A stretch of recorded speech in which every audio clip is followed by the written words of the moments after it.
ढेंकानाल जिला हिंदोल चितलपुर गाँव में झाड़ाबांति व्यापी। यह गाँव 50 रु ऊर्ध्व लोक आक्रांत हो चितलपुर गोष्ठी स्वास्थ्य केन्द्र खजुरियाकटा और हिंदोल उपखंड डाक्तखाना भर्ती होती। आक्रांतों मध्य छोट पिलांठारू आरंभ कर महिला पुरुष और वृद्ध वृद्धा थिबा जଣାपड़ी।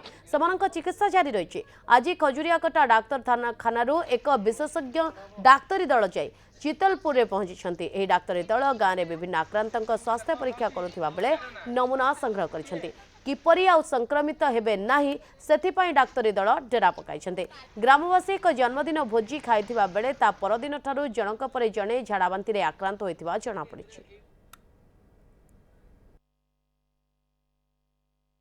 भोजी खाई जाइथिले भोजी खाई आसिले झाड़ा बांति सकाळ को बहुत जोर हैला एगिरी को पड़ी जो देले मेडिसिन पत्र भी दे जंदी बार से दे जंदी खाई टिके भल लागु।